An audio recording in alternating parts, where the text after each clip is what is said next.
Langsung aja gue pengen memperkenalkan buku terbaik, salah satu buku terbaik yang pernah gue baca dalam hidup gue. Gue nemu buku ini dari mantan bos gue saat itu, jadi langsung aja kita biar merasakan manfaatnya. Buku ini ditujukan untuk orang-orang yang sedang mengalami perubahan-perubahan dalam kehidupan, perubahan-perubahan yang tidak diingini, entah itu dalam karir maupun bisnis, percintaan, hubungan antar manusia seperti hubungan keluarga, adik, kakak, keponakan, mantu, ipar, orang tua, hubungan di perusahaan, karyawan, segala macam, teman di sekolah atau di rumah ibadah atau segala macam, atau perubahan-perubahan di kondisi lainnya seperti perubahan pada kesehatan. Jadi buku ini ditujukan untuk orang-orang yang sedang mengalami tekanan mental karena ada perubahan di kondisi tersebut. Dan buku ini berjudul Who Moved My Cheese? Siapa yang memindahkan keju saya? Cheese di sini kalau di definisi gua itu lebih ke kebahagiaan. Jadi siapa yang memindahkan kebahagiaan? Jadi buku ini tentang orang-orang atau karakter-karakter yang sedang bergelut dengan perubahan karena kebahagiaannya dipindahkan, seperti itu. Menurut gue ini buku terbaik, benar-benar salah satu buku terbaik yang pernah gue baca. Bestseller juga, dan dia kecil banget, simple. Buku sesimpel ini meaningnya gede banget.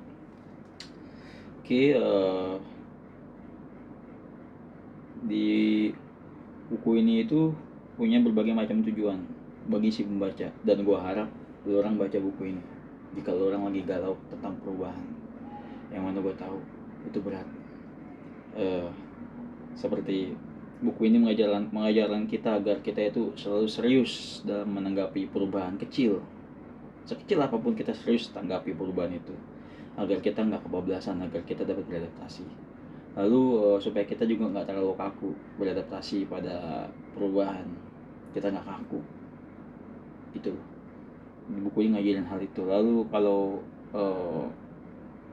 buku ini juga ngajarin kalau kita nggak berubah atau kita nggak adaptasi, kita bakal punah, kita bakal kalah.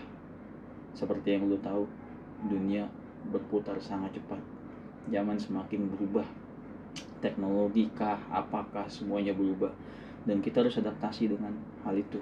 Kita nggak bisa pakai cara lama, nggak bisa. Kita harus terus adaptasi. Bahkan kadang kita yang membuat perubahan, mereka yang adaptasi akan kita, seperti itu.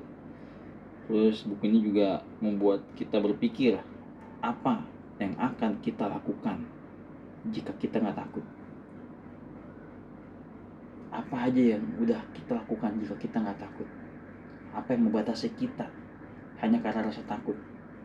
Udah jadi apa kita kalau kita dulu ngelakuin sesuatu yang enggak kita takut, yang mungkin kita takut tapi akhirnya kita tetap lakukan? Ngerti gak? Ada batasannya. Takut itu membatasi seseorang. Kita hari ini itu hasil dari kita kemarin.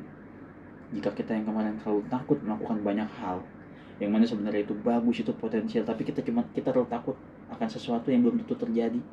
Kita takut omongan-omongan orang apa segala macam. Buku ini ngasih insight seperti itu. Gue pun pas gue baca buku ini, gue nyesel sama apa yang terjadi di masa lalu, tapi lebih baik gue nyesel sekarang kita nyesel nanti kan. Dan harapan gue, lu orang gak kayak gue, gak terlambat pun gak masalah daripada gue tahu umur 60. Jadi jauh lebih bagus gue nyesel sekarang, tapi gue move on, gue terus mencari yang baru, gue tahu apa yang harus gue lakukan untuk masa depan atas pembelajaran kesalahan yang dilakukan gue di masa lalu. Seperti itu. Terus buku ini juga ngajarin agar kita tuh ikhlas sama sesuatu yang sudah terjadi, entah itu kesalahan kita maupun kesalahan orang lain. Entah itu sebenarnya itu berarti banget, tapi emang dia mau gimana, kita ikhlas agar dapat fokus, agar kita nggak kegantung, agar kita bisa total pada masa ini untuk mencari cheese yang baru, seperti itu. Terus buku ini juga ngasih insight bahwa lebih aman mencari di dalam labirin yang gak kita ketahui daripada bertahan dalam keadaan tanpa cheese. Lebih baik lalu mencari di tempat yang gak pasti tapi ada potensi, daripada lu stay di tempat itu yang mana lu tahu sampai lu umur 70 pun lu gak bakal dapat apa-apa di sana, bahkan lu cenderung turun. Jadi yang difokuskan oleh buku ini bukan satu titik, tapi banyak titik. Sudut pandangnya luas, seperti itu. Lalu buku ini juga mengajarkan bahwa keyakinan atau cara yang lama gak akan bisa ngebawa lu untuk mendapatkan cheese baru. Lu harus terus mencari, mengembangkan, merubah keyakinan dan cara lu, menyesuaikan, beradaptasi. Karena cara yang lama gak akan selalu berhasil dengan situasi yang terus berubah. Cara yang lama akan menghasilkan hasil yang sama. Saat situasi dan kondisi berubah, lu juga harus merubah cara, keyakinan, sudut pandang lu. Adaptasi, perubahan. Di buku ini di bagian akhir juga nanti ada diskusi antar para manusia tentang cerita ini. Gua nggak mau cerita banyak soal itu karena lu bisa baca aja. Jadi intinya itu di buku ini diceritakan tentang dua sisi. Yang satu sisi sederhana, yang satu si rumit.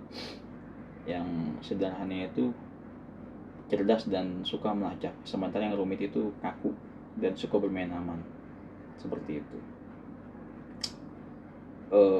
Kenapa lu butuh buku ini? Karena perubahan selalu terjadi tanpa lu mau. Perubahan selalu terjadi. Semua gak ada yang abadi. Perubahan selalu terjadi dan gue pun sedang mengalami perubahan yang gak gue mau. Tapi kita harus adaptasi.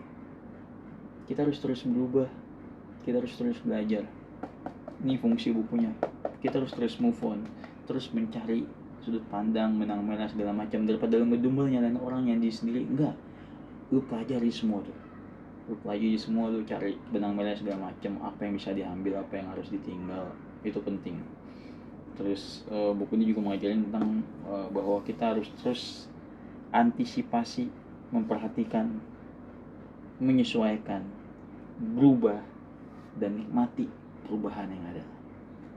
Sulit untuk mengerti bahwa bagaimana caranya kita menikmati perubahan yang gak kita mau. Gue ngerti itu sulit. Gue pun sampai sekarang masih belum terlalu bisa melakukan hal itu. Disuruh menikmati perubahan yang menyakitkan. Tapi kalau lu berkaca sama kehidupan lu, semua hal baik yang udah sering terjadi di kehidupan lu pasti berawal dari perubahan yang gak lu mau. Misalkan nih, kita yang paling umum aja ya, gue suka sama satu cewek, tapi cewek tuh nggak mau sama gue. Kesel gue nggak terima kondisi itu saat itu. Gue lemes, gue sedih, gue kesel, gue emosi. Contohnya tuh cewek emang nggak cocok buat gue. Setelah gue tahu kepribadiannya nggak buat gue, akhirnya gue dapet istri gue yang sayang sama gue. Ngerti ya? Sama kayak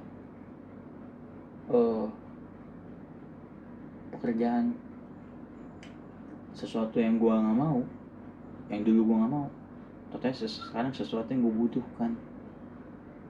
Kesehatan, hubungan, semua seperti itu. Lu coba pikir deh, semua hal bagus yang terjadi dalam hidup lu berawal dari apa? Perubahan yang menyakitkan. Lu mau lulus juara 1, lu harus belajar malam-malam. Lu harus jago olahraga, lu harus latihan mati-matian. Lu harus punya pendapatan yang hebat. Malam orang-orang lo tidur, lu kerja, nyari prospek. Jadi ini buku menurut gue simple, sangat berkesan. Skornya 9 dari 10. Gue kasih nilai 9. Kenapa gak 10? Selera orang. Kalau dari sisi meaning, ini powerful. Dari sisi meaning, tapi menurut gue terlalu banyak perkenalan di depan, dan di belakang ada diskusi antar manusia yang menurut gue gak terlalu bermanfaat. Tapi di luar itu, ceritanya one of the best menurut gue. Ini buku karya Spencer Johnson, buku terlaris di New York Times, Wall Street Journal, Business Week, USA Today Money. Gue sebenarnya nggak terlalu paham, tapi di sini ditulis international bestseller. Jadi hanya dengan harga, maaf nggak ada harganya, cuman gue lupa sih. Ini nggak mahal lah menurut gue. Dan gue beli buku ini tuh udah sekitar dari tahun 2016-2017 kalau gue nggak salah. Gue udah baca sekitar 3-4 kali, dan sampai 10 tahun, 20 tahun, 30 tahun pun gue masih akan terus baca. Jadi seumpama di buku harganya 100.000, 100.000 bisa lu baca sampai 50 tahun. Itu murah banget kan, murah banget, ngerti gak? Jadi seperti itu. Gue harap lu mempertimbangkan buku ini, lu baca buku ini secara review di Google, lu ke Gramedia atau ke toko buku, berharap aja ada yang dibuka, lu baca aja iseng. Lu menghargai penulis, lu beli. Saat lu down tentang perubahan apapun itu, saat lu mau ngasih tahu saudara lu, orang-orang tersayang lu tentang perubahan, jika mereka sedang galau, apapun itu, ini harta karun. Oke, sekian dari gue, Dewanto. Kalau lu orang suka dengan video ini, gue akan terus post, karena menurut gue perkembangan itu akan terus terjadi jika ada feedback. Terima kasih.